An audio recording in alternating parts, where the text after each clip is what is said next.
to the Golden Gates. This is Quad Radio USA. Cool. Oh, yeah. Now, with all the dirt from the world of ATV motocross and GNCC racing, here's Mr. 10 Seconds, Rodney Tomlin. Well, good evening, everyone, as we welcome you out here to Quad Radio Live as hour number 2 gets ready to get underway. And in your face, once again, saying thanks to our friends at Impact Solutions there at ImpactSolutionsATV.com, your factory-authorized service center for Elko suspension at 985 Harris Highway in Parkersburg, West Virginia, 304-863-0025. And also thanks to Ian and the folks over at SSI Decals and SSIDecals.com as they're sending out some promotional items and everything, and it is greatly appreciated. And so is our next guest coming up tonight, Cody and Joel Janssen from the ATV motocross national scene, and a father-son duo there, if you will. Now, the father does all the mechanic work, the son does all the hard riding, and Dad also has a pretty good a pretty nice little motor shop there, as well as a nice little team that they've built as well. As we say good evening and welcome, hopefully if everything is firing off properly, to Cody and Joel Janssen this evening. Good evening, guys. How are we going? We are doing good evening. We are doing wonderfully, and that's part of the confusion that I found here with having multiple guests. No one knows really when to speak, but I'll start trying to call you guys out by name here the rest of the evening. I guess first and foremost, I'm going to start with the man that started it all, and then we'll move over into Cody here in just a few moments. But first and foremost, Joel Janssen, welcome to Quad Radio Live. Glad to have you on board with us, and glad to have you as a part of the ATV racing scene as well, man. I mean, the impact that you have made in the last few years has been rather monumental. I've seen a lot of riders that Janssen Motorsports has been helping out, and the Outlaws have been helping out the last few years. Thank you very much. It's been a pleasure. We were at the Nationals in 2007. We stayed in touch. We had a lot of local Midwest riders, Nationals, and now we've been fortunate enough to do the Nationals last year, and it looks to me like the next 2 years we got those pretty well locked in. So it's exciting. It's very, very exciting for us to even be there and to see our customers and friends. You know, it's our best friends in the world we made through racing. That's great, man. I know I've seen that camaraderie that you seem to have around the racetrack with the different teams that you have. I know that Gunnar T-Bon is one of your riders. I know that not only Gunnar, but I think isn't Chloe, wasn't she riding with you guys this year as well? I mean, Chloe Bierster, who was just absolutely impressive young lady that, I mean, I got to say, I was impressed because she moved up from the youth ranks, racing against the boys, into the women's ranks. She got a couple podiums. I think she got a win, and she also got some pretty strong finishes, and I think maybe even a moto win or close to it there in some B-class racing this year. Chloe is a very, very talented, very talented rider and deserves everything that she has. She was part of our team that we were with last year. We've now kind of changed our team, and we've kind of streamlined our team a little bit, but she was part of our team last year, and she deserves all the to-do that she has, and I wish the best for her for this upcoming season. She will not be part of the Janssen Outlaws. It used to be, and I'll make this short, sweet, but it was Janssen Roberts Outlaws. It's now the Janssen Outlaws. And Cody has one premier teammate, and that is Troy Hill. And Cody and Troy are going to work together. Troy's running 90 mod, Super Mini, and then the Hill family FSI is our main sponsor for the next couple of years. So, well, that's great. I mean, it kind of sounds like you look at it from one respect and you say, "Oh man, the team's got," but no, what you're doing is you're focusing your efforts, and I think that's a pretty cool thing. So that's great. And like you said, Chloe was a great, and everybody on that team was great. But to focus on those guys like that, I think that's a pretty good move, and especially to help bolster Cody's. Efforts in trying to make that step up into the next levels and stuff. And that's something we'll get into in a little bit. Joel, let's get to know you a little bit, man. Where do you come from? Kaukauna, Wisconsin is what we're looking at there. And Kaukauna, Wisconsin is about 18 minutes from my parking spot at Lambeau Field in Green Bay, Wisconsin. So we're 15 miles south of Green Bay, Wisconsin. We're about 3 hours north of Chicago. Wow. And I moved to Kaukauna when I was 6 years old with my mom and dad, and my wife, Lisa, my son, Dallas, Cody, and I, and my mother is still alive, and we all still reside in Kaukauna here. Well, that's wild. So just outside of Green Bay, man. That's a pretty cool thing. Now, I do want to pass along to folks that are listening in. If you're noticing some cut in and out, I noticed that I'm having some internet issues, and I do apologize for this live stream. That is one of the things that we are going to be working on as we amp up Quad Radio. But we are recording tonight, and we will have the replay up in a little bit. So anything that you do miss, you will be able to catch at a later time. So don't worry about that. We'll have that back up and rolling for you, so I do want to let folks know that. So you're out of Kaukauna, Wisconsin. Now tell me a little bit about Kaukauna, Wisconsin and the ATV scene. How does a young man out of Kaukauna, Wisconsin get into ATV racing or ATVs, period? I started after I got out of college, I had a couple other jobs. I was a manager of a Best Buy. And I went to a Yamaha dealership, and I was a sales manager at a Yamaha dealership. And I bought a Banshee in 1988 and started racing in 1989. And I started racing. Things went well. I was a successful PT flat track racer. I have over 20 amateur state district championships myself.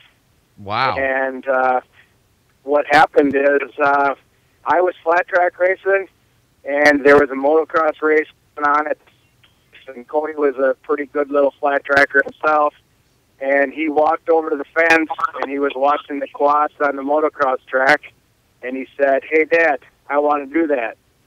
And I said, "Oh, I don't know anything about it." And I did. So we ended up taking his little Eton that he was racing at the time and put some motocross tires on it, and I think we bought our first set of Helpa shocks, and 2 weeks later he was sir. I realized Joel Janssen wasn't the future of Janssen Motorsports, that Cody Janssen was, and I kind of pulled back the reins a little bit on my flat tracking and PTing, and now we've turned it over to Cody, and he's obviously the future of the sport for Janssen Motorsports and our family, obviously. Wow. That's a pretty interesting little story. I mean, the first time that that you guys went out, I mean, were you expecting what you saw? I mean, were you surprised? Were you happy? I mean, what kind of emotions were going through your mind? Because here you are. Probably like you say, all these championships and titles. You got a pretty superb TT flat tracker guy out there, and here you got your son wanting to go a little different direction than what you are.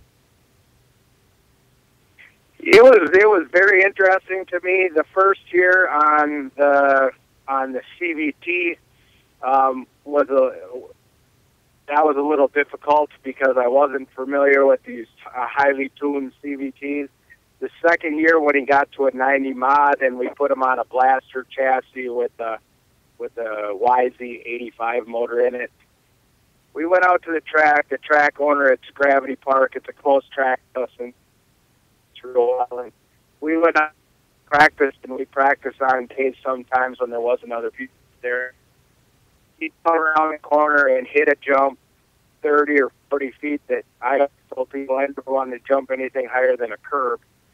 And he was hit, and it didn't take him long, I would say 1 year from the time he switched to motocross, that he went from middle of the pack to a contender within one season.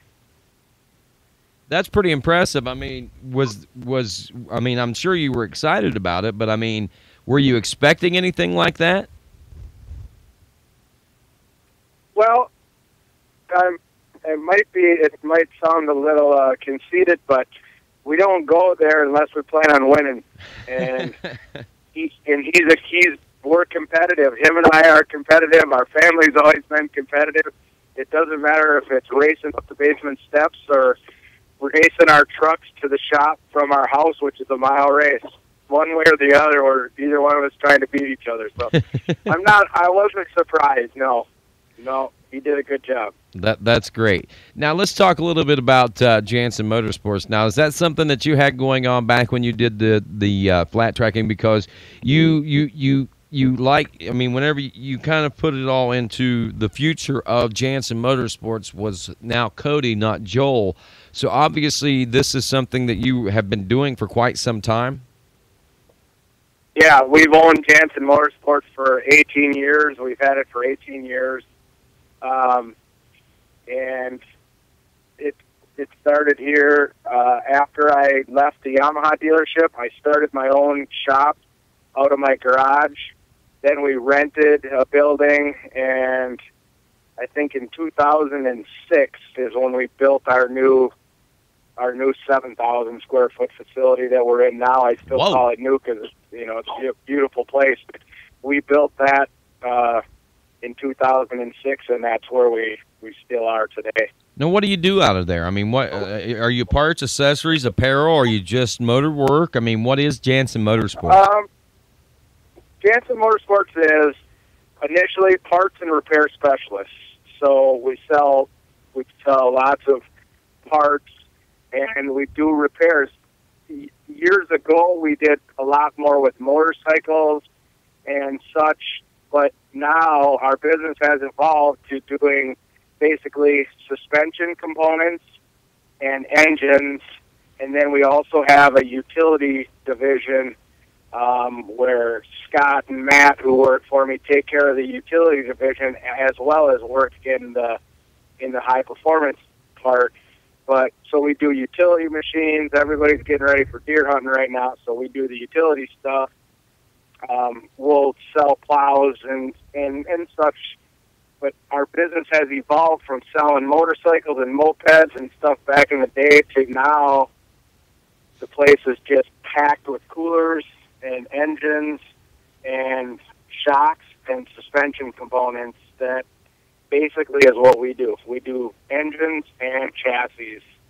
Sounds like. And we do, and then we have a full parts department that will sell motorcycle tires, ATV tires. We have a nice showroom, and so it's kind of, we call our parts and repair specialists, but the biggest portion of our business is just ATV suspension and ATV engines. It's very rare to see a motorcycle in our shop any time of the year. Well, are you like, what, do you guys do any work over the web, or is it all local based business that you work with? We sell parts and accessories on eBay. We have eBay auctions going all the time, but the majority of the stuff that we do will either be local stuff with Matt Rowe, Sam Rowe's dad, Matt Rowe, originally when they started coming to us, and then Jeff T-Bon, who's a great supporter of Janssen Motorsports, and Gunner. Those people come, but the majority of our work is either freighted in, an ATV complete gets freighted to us, and we'll build it from scratch. We had one go out yesterday on a semi. They freight a whole ATV in.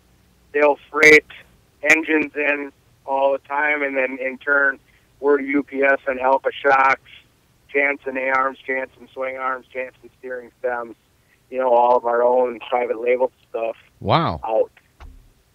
I did not know that. I did not realize that you guys were into all that. So I guess, hey, that explains a lot then. So that's great, man. I mean, say if somebody's listening and they want to find out a little bit more about you, how do they find out more about Janssen Motorsports? They can hit me on Twitter. They can get me on Facebook. They can go on JanssenMotorsports.com. Just all they got to do is call and ask for Joel.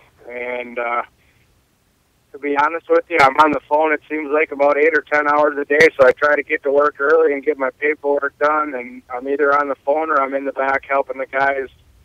I'm more of a suspension guy, and Todd Blum is the head of our R&D department. He's also Cody's head mechanic during the season. And then we have Scott and Matt working. We have Dan Binder, who basically puts chassis together.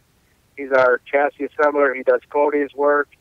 And then myself and Stefan Propson are the chassis specialists at our shop. Wow. So we got a pretty busy deal going right now. Sounds like it. I'm happy for you too. And how's the economy treating you guys out there? I mean, are you seeing a lot of work, even though the economy? I mean, is it starting to pick up for you with the economy the way that it has been and everything? Fortunately, we've been to the races this year, and you've been there too. And to do the sport that we're in, you don't have most of the people don't have a 9 to 5 job.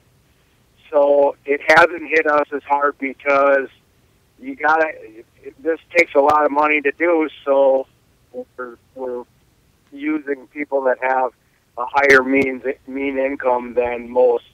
So Right. It hasn't hit us as hard with our race engines and suspensions.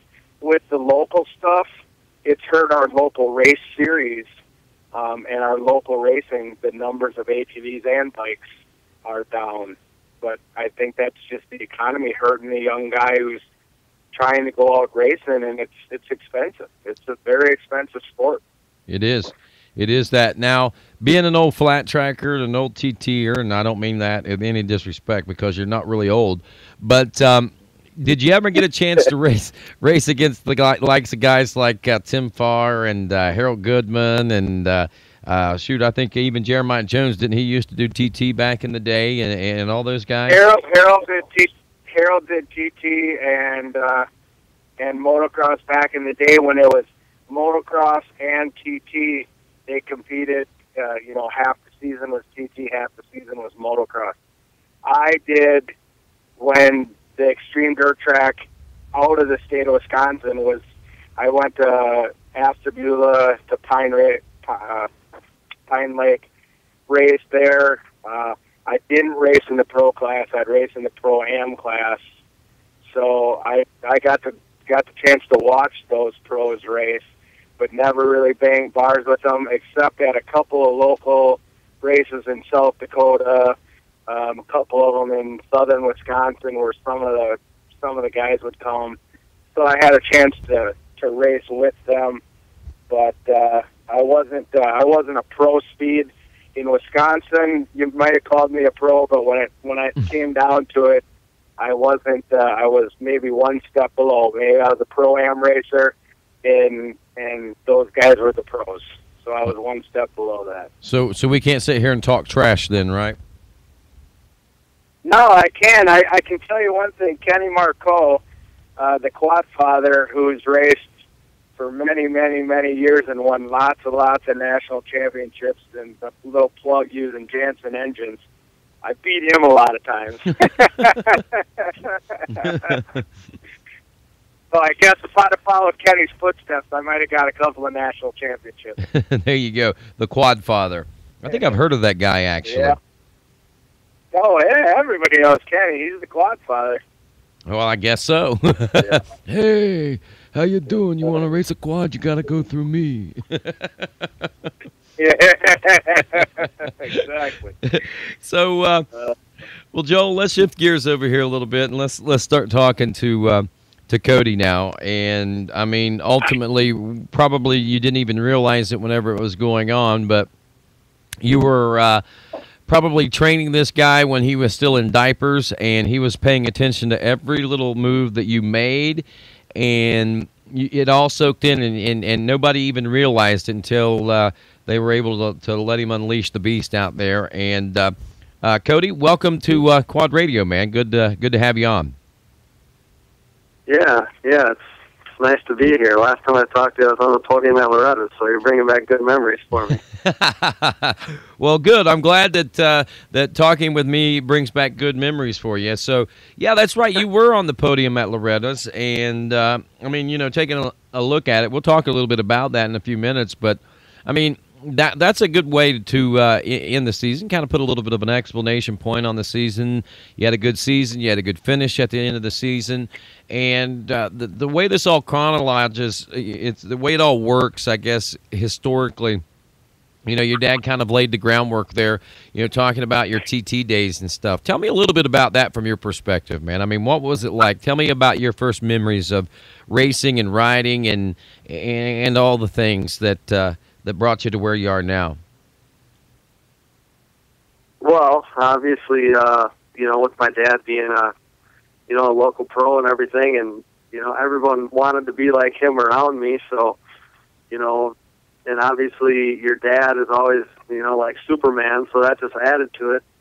And I saw him doing great things, and he was always it's crazy because he was like I said, a local pro or whatever, but he acted a lot bigger. He wasn't trying to look flashy and stuff. He was always the guy that would give a little kid the hat that he had on, or some gloves, or a ride on the victory lap with the checkered flag or whatever it was. And I think that kind of made me who I am today. But anyways, I still to this day love TT and flat track.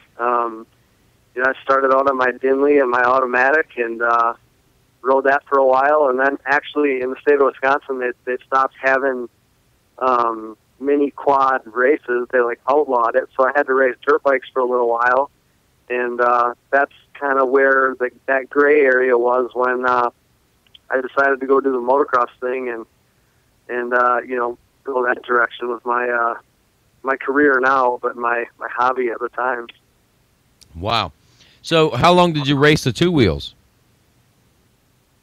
I raced them just dirt bikes. I raced for probably a year and a half, but there was a little while there where I raced four-wheelers and dirt bikes too, so probably 3 years, I would say. And still to this day, I'll hit a local race, a motocross race or something on my dirt bike, so still ride them all the time. Well, that's good, man. I'm glad to hear that. Now, so let's go ahead and talk about it. Here we are. You were, if memory serves me correct, weren't you quite an aspiring youth rider in the ATV National Motocross Series at one time? Yeah. I my very first national was 2006.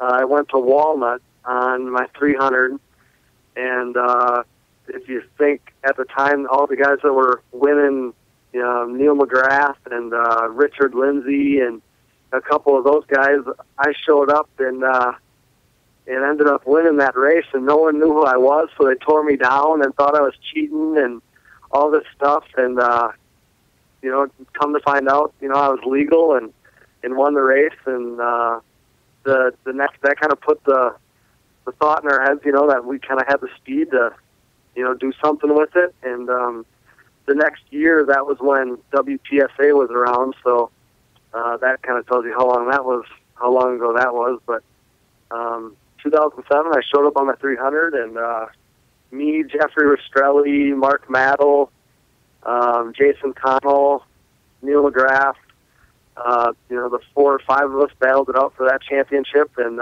and I ended up winning that. And that kind of set the groundwork for my career. And so I was a 2007 WPSA 300 EX national champion, and then the next couple of years, we just didn't have the funding or the backing to go to all the races. And in 2008, I showed up at 3 races and raced 2 classes at each of them, and ended up winning 4 of the 6 classes. I was racing 8 classes at the time, and went to 2 races in 2009, won both of those. And 2010, I got hurt. 2011, I showed up at 2 races, won both of those in the A class, and finally this year, kind of got the sponsors and got enough backing to be able to go to the races and try to make it count. As a rookie in the Pro-Am class. For sure, and you did do just that. And what's really neat, I'm going to tell you, I mean, you really came on the radar for me probably in 11, whenever I think it was Redbud. For some reason, Redbud sticks out to me more than any of the races. And to me, I remember it seemed to be I remember doing the interview, and it seemed to be somewhat of an emotional win for you to be up there on the podium. It was rather like a milestone. I mean, you come to the Nationals again and conquered again, and I remember in your podium speech, you talked about how you'd wanted nothing more than to be able to come back and ride the Nationals next year, and that's what you were working on. And you hoped that you thought that you were going to have a program put together, and that was the whole idea. And lo and behold, boom, there you are. I mean, go back to Red, but do you remember what I'm talking about, the incident that I'm talking about? Yeah, 100%. I'll never forget that day. I showed up at Walnut that spring, and as you know, in Wisconsin, in the winter and spring, you obviously can't ride. So it was May, and I had only rode like once or twice, and I went to Walnut, and I got my butt kicked.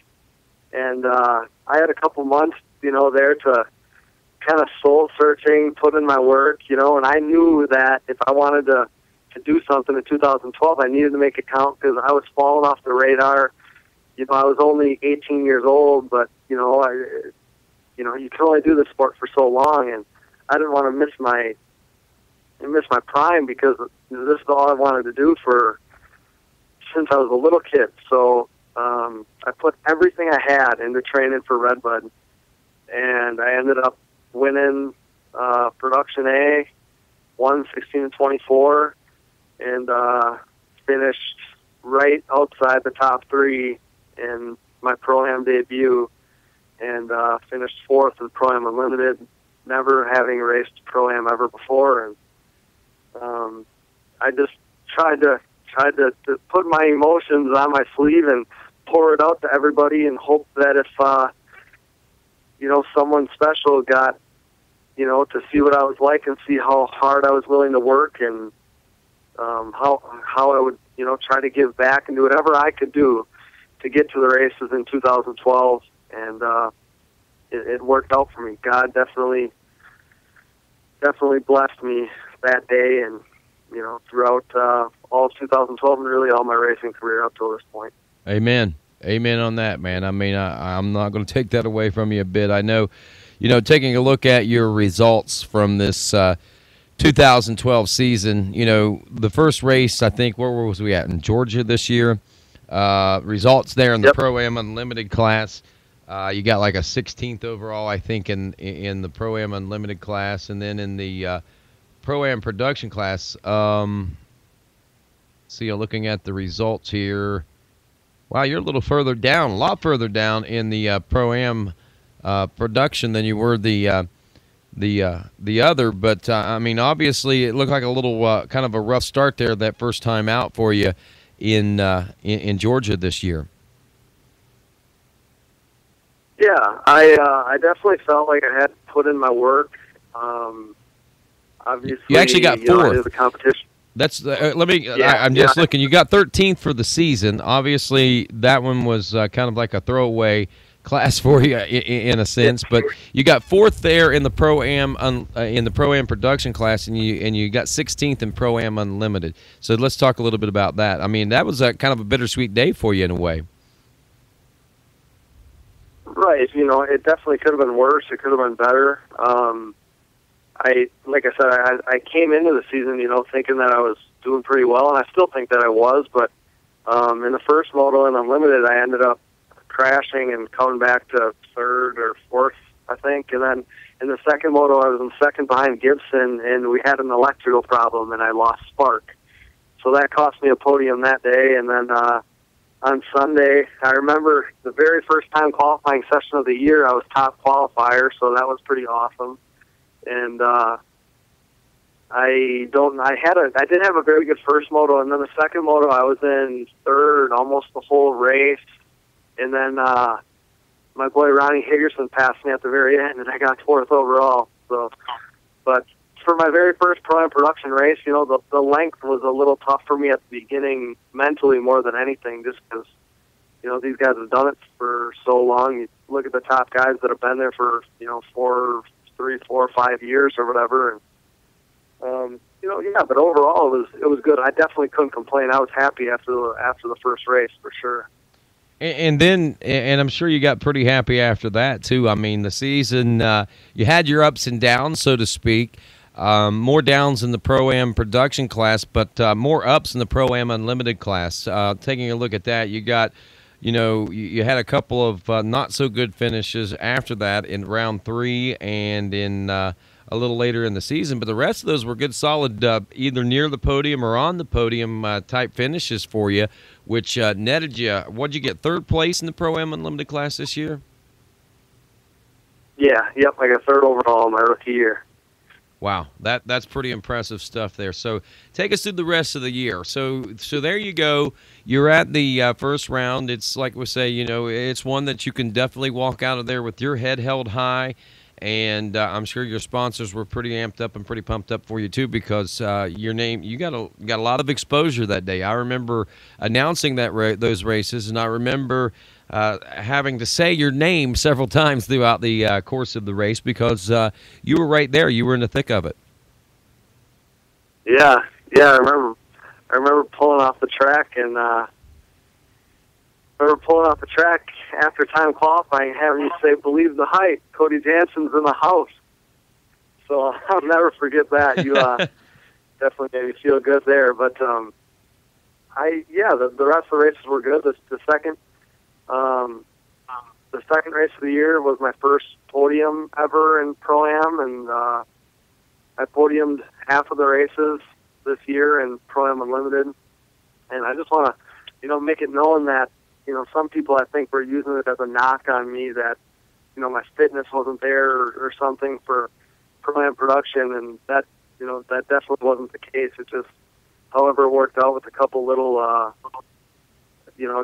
fluke things and stuff. But if you look at my lap times, they were always there, and by the end of the year, I think I really believe that we had it figured out. At Redbud, I finished next to last in both my Pro-Am or production motos, and ended up going 5-4, I think, and was still making moves at the end of races, and finished in the top 5 there. And then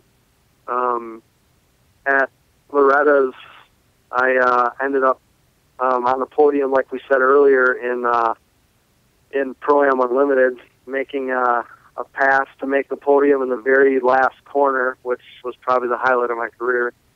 But on Sunday, I was in second place behind Gibson, and with a ton of good, fast guys behind me when the 2-lap board came out, and in my something went south with my bike. So I just think that proves that no one can get down on my fitness or on our machine or anything, because Gibson's a pro, and I was holding my own against him in second place with a lap and a half to go. So I think really, I think the sky's the limit.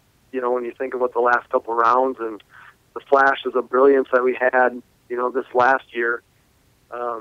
yeah, like I said, I really think the sky's the limit because as far as a rookie, having only been to 2 tracks on the circuit was coming into this year. I had only been to Walnut and Redbud. I'd never been to any of the other tracks before. And, I'm younger than most of the guys in the Pro-Am class, maybe a little less experienced, and just kind of wasn't going to, make an excuse for anything and just try to go bump elbows with those guys. You did an excellent job. There's no doubt. So what does 2013 hold for you? Already Dad's kind of mentioned that you're going to be part of a two-man team, and you're going to be one of the premier riders of that two-man team. I think he said, Troy Hill, I think, is the other guy you're going to be riding with? Yes, sir. So obviously you've got that dialed in. So what does between now and round 1, whenever that is, and I will tell you the schedule is getting closer to being posted. I know they're doing some revisions and stuff right now, and they just posted the GNCC schedule, so the ATV MX schedule shouldn't be too far behind that. But what are you anticipating the next few months to be for you? Like? Yeah, like Dad said, I'm going to be part of a two-man team. It's going to be the FSI, which is the Hill family, and Janssen Motorsports, and it's going to be me and Troy, and just going to be the two-man tandem. And I'm confident about it. I think I'm just being around the season, or around the series, I should say, at this level for 1 year, I'm definitely surrounding myself with some better people, and I think it's going to be monumental. I think one of the biggest highlights for me this season, and kind of setting the stage, is going to be going to Florida and training with my guy Hamrick. I think with the speed that he has, and being that we're 2 pretty top level guys, I think that it's going to be like we're at a national race almost every day, and staying together, working out together, running together, eating together. It's just going to be, I think it's invaluable. Trying to do it by yourself is hard enough, and 2 top level guys, I just think we can push each other farther and farther, and that's something that I didn't have in years past. I didn't have it this year, and I don't think you see that many top level guys training together. So I think that we can definitely, me and him both, can use that to our advantage. And going back to the Troy Hill and the Hill family, I really look forward to working with him. I worked with him a little bit this year, as he was on our Outlaws team this year, and that's a guy that really came on strong at the end of the year too, very similar to the way mine did. And I really think that he's going to be a name that you're going to be announcing a lot this year, because that's a kid that's going to put in the work, and he's like a sponge. He'll listen to anything me or my dad or anybody tells him, and I'm going to work my butt off as I am right now and try to get ready for the season, and not take any weeks, any races, any laps off, and try to put my best foot forward as I always have, and keep on pushing, because my rookie year was good, but definitely looking for bigger and better things this year for sure. Well, that's good, man. That's good. I love the optimism and the professionalism. And how old are you again? 18? I'm 20 now. Turned 20. You're 20 now. I'm impressed with the professionalism that you portray being out there, and especially not being on the national scene, man. I mean, your dad has really groomed you very well. There's no doubt about it. Now, you kind of answered one of my questions there. I was going to ask you what the camaraderie was like with you and some of your peers as far as the Pro-Am class is concerned, because like a lot of these guys, I guess, some of these guys kind of new to it. Some of them grew up through the ranks and everything, but I mean, it's just kind of like a mix of all you guys. I mean, how did you fit in with the rest of the guys? I mean, there's a big mix of guys. I mean, you're talking guys like Gibson, Moser, Sean Taylor, Duck Lloyd, Tyler Hamrick, who you're referring to there, who is a great guy, Cole Henry, Cody Suggs, Brent Sellers, Janssen, Henry, all those guys, man. I mean, Dalton Milliken. I mean, there's so many different personalities there. How's it all working out for you? Yeah, it was almost a little intimidating at the beginning of the year because it's the guys that, I kind of always watched and kept tabs on and saw at the races and, watched the Pro-Am races, watched these guys race, and all of a sudden I'm out there on the track with them. But it's kind of one of those things where, I think there's more drama, there's more he said, she said kind of stuff going on in all the classes below us, because when it gets to our level, I think we all kind of respect the guys that we're racing against and the guys that we're around. And I know personally, I don't have an issue with anybody on the racetrack. I mean, obviously, I want to beat every single one of them, but then again, I talk to every one of those guys, and I really think that I fit in pretty well. And we all race hard, but for the most part, I think pretty much all of us race clean and know that what happens on the racetrack, stays on the racetrack. And, I know I'm not going to take anybody out purposely. And I think for the most part, that's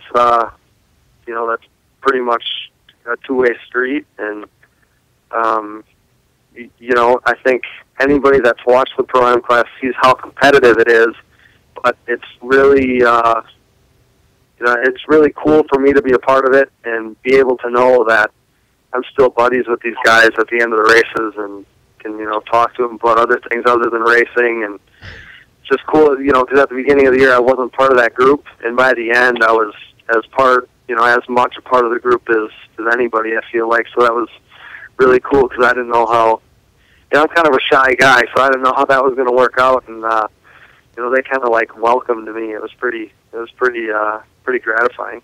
That's nice. That's good to know that is. And in talking with you, you wouldn't think you were a bashful guy, but I know where you're coming from. I'm the same way. People would say, oh, you're bashful, you're shy. But, yeah, I really am. But for somehow or another, I'm able to break through it and do what I do. But that's good that you've been able to acquire those kinds of friendships and things like that, especially in that short amount of time. Now, the one question that I got, how tight are you and Dalton Milliken?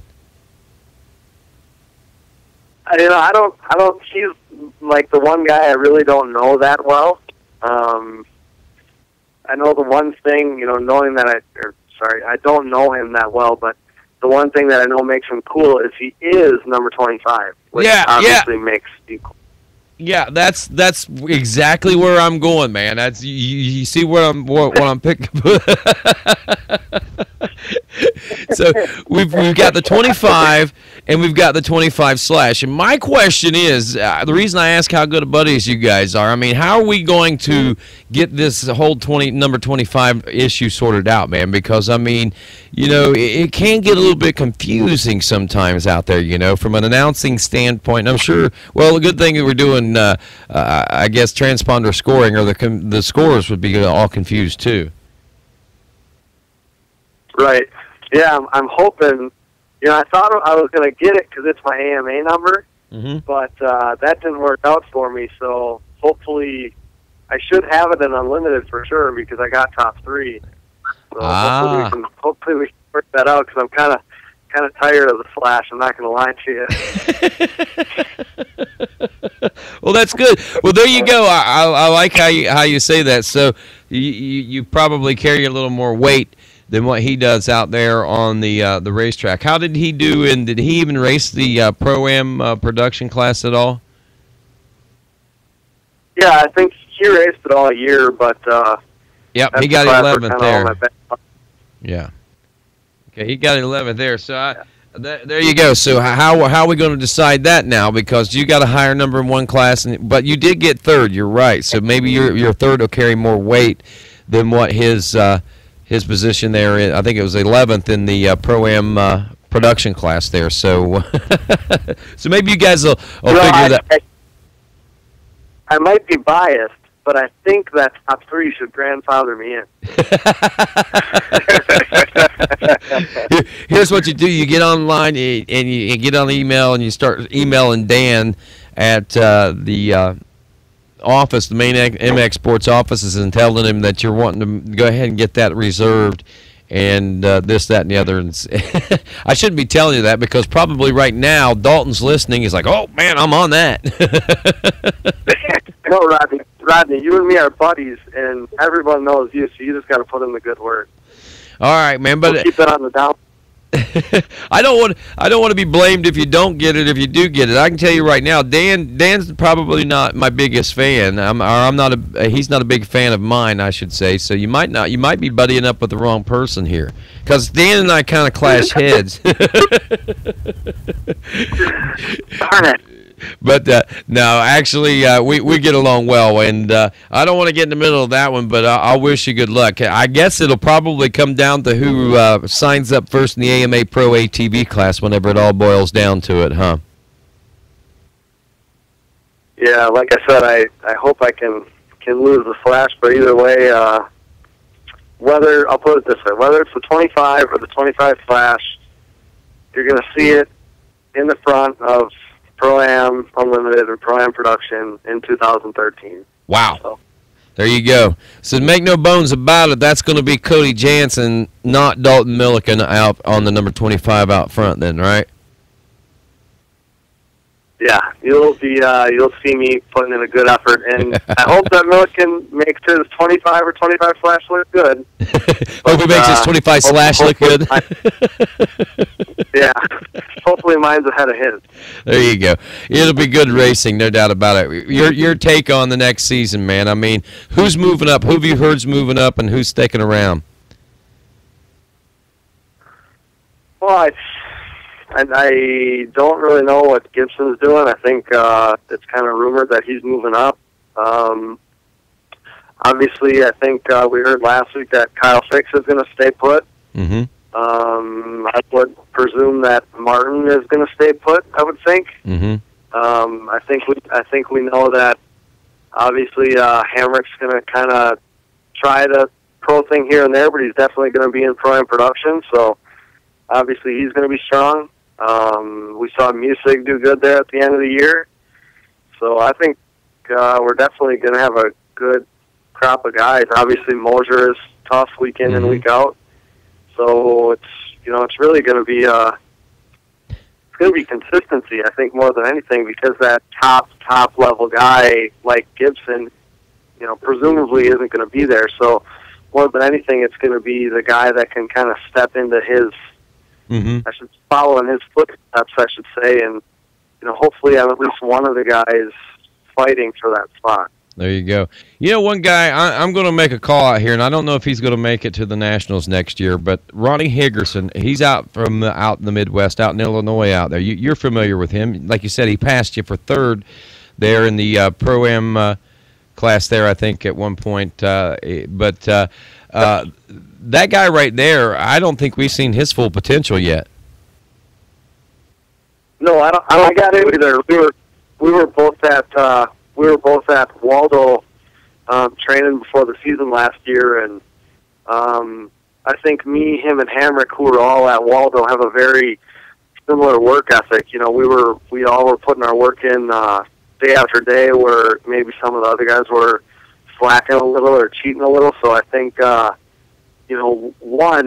raced him. I raced him in the A class, was kind of coming up, and we all know how naturally talented he is, but he also has a strong work ethic, which, as we all know, is kind of what makes or breaks a rider or an athlete in any sport. Yep, for sure. And I got a little information. Let's hear it. Ronnie Higgerson will be at the Nationals because Ronnie Higgerson has purchased Alpha shocks from Janssen Motorsports for one bike, and he's got another set coming, and Ronnie Higgerson's going to be at all the Nationals this year, and I wouldn't be surprised if you saw him sticking his nose in the pro class. Wow. Yeah, that is great news. Wide open. That is great news. Great news right there. That is great news, Joel. That is great news to hear. That is awesome. So, wow, that's good. And Ronnie's got some potential. I've seen him race the pro class before. So, that boy, if he puts it together, man, I'm telling you, man, it's going to be another year of on fire as far as that pro-am class is concerned. And I'm really excited what the future holds for that in 2013, to say the least. And as we get close to the end of the night here, I guess we can start wrapping things up. And Joel, we'll switch back over to you for a few moments and give you a chance, and then we'll be back with you again here in just a second, Cody. But, man, I mean, just from the sounds of things, you guys, as a father-son duo, as a team, as however you want to put it, as a family. I think your entire family probably puts a lot of effort into the program that's going on right now. I mean, there's a bright future that looks ahead for everybody here. I mean, from a business standpoint and from a racing standpoint. Yes, make this as short as I can, but Cody Janssen is the best friend I've ever had since my dad passed away. My dad was my best friend. Cody's now my best friend. And we have some of the guys that work on our team that are at the shop, and then some of them that come to the track are not guys that I shake hands with or say, how's it going, buddy? It's guys that I give hugs to. It's guys that give me goosebumps, like Ronnie Hagerson coming back, racing hard, or guys like Tyler Hamrick, and the camaraderie that we have in the Pro-Am class with us dads hugging and saying, hey, we just want everybody to be safe. Doug Lloyd and his dad, just great people. And, I could go down the whole list of names that you listed, and we don't have one enemy of any of those dads, any of those, the riders. Were all the camaraderie is just fantastic. I got to throw a couple shout-outs quick to FSI and the Hill family for taking us underneath their wing, because they've become family to us. Troy and Cody are like brothers. Jimmy Sims is a Hill in the mix, and that's Troy's older brother. And that group it's gonna be great. It's I got goosebumps talking about this. I don't know, and then with Elka suspension, with Mark and Jan and Martin and PY, not to get into too depth, but the suspension, the chassis setup on these bikes is so critical. It doesn't matter if you're making 55 horsepower or 65 horsepower. If that thing handles, it handles. And with Elka's suspension help and our new suspension components, it's just we are really amped. We're going down to Florida for Christmas. Right after Christmas, we're going to head down to Florida. We're going to bring Jeremiah Jones down. Jeremiah's kind of been treated Cody, just exceptionally. And Jeremiah, as you know, is such a standout guy. It's amazing. And now that we've opened the door last year to be able to ride with guys like Tyler Hamrick or guys like Kyle Fix or guys like Ronnie Hagerson, or go to Jeremiah's and then get this chance with the Hill family. And, and we're working out some other deals right now. We might have an opportunity to do some stuff with Andrew Voigt, and there's some other people that are looking at us. It's almost hard to contain myself. You can probably hear it in my voice that we are just jacked as what the potential is for Cody Janssen, the people that we help out. We plan on winning this year the 70, the 90, the 150, the 300, the 400, and Cody Janssen can win one of the 450 classes, and we'll have them all covered. That's awesome, man. That really is awesome. I'm proud of you, man, to be able to live that dream and to be able to. I got a tear in my eye, and I felt really touched whenever you talked about how Cody was your best friend. I think that's that's very special, and I think that you guys have something special going on there, and I hope the best for you, and I hope it continues to be that way from for every day forward after this. And Cody, I don't know if you realize how special things are right now, but I'm sure one day when you have kids of your own, you probably will. But even if you don't realize the magnitude of it, you sense it, I'm sure, right now. Oh yeah, definitely. And you know, that's definitely a two-way street, because he's always been my best friend. You know, I've never drank or used any sort of drug or anything in my life, and you know, when you're growing up and all your friends when you're in high school and college like I am now and stuff, that's what all your buddies are doing. So with the exception of, you know, a couple friends and, you know, my girlfriend maybe, and, you know, my dad, it's, you know, those are the guys that I hang out with. And being that all my friends are from states away, because those guys are at the races, those are my racing buddies. You know, my dad's my best friend. I tell him everything, and I think it's true when people say I'm kind of a mirror image of him, because he definitely made me who I am 100%. Well, it's definitely not a bad image to be, that's for sure. And you are certainly your own. And with that, I mean, before we go, man, what is it that you'd like to leave here and let folks know about you and your whole efforts, your family, and yourself personally? I mean, in a nutshell, man, give us your parting shots, I guess. I hope that, you know, people can see the hard work I'm putting in, and see how I try to, you know, pay all my dues and help out, you know, the kids at the racetrack, and, you know, any other riders. I'm the first one to go help someone out, or talk to them, or help them with setup, or help them with lane choice, or, you know, whatever the case may be. You know, I'm just trying to be the best, not only the best rider, but I'm trying to be the best person that I can be. And, you know, a lot of that, like I just said, comes from my dad. And I'm trying to set myself up to be successful, you know, with, you know, I have a phenomenal trainer, I have a phenomenal team, I have a phenomenal family. You know, I just have phenomenal people around me. And like my dad said, with the Hills and FSI coming on, there's not a better group of people that I could surround myself with for the 2013 season.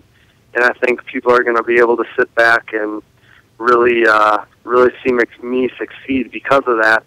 And I hope that at the end of the day, at the end of the weekend, people aren't saying, wow, Cody Janssen was hauling today.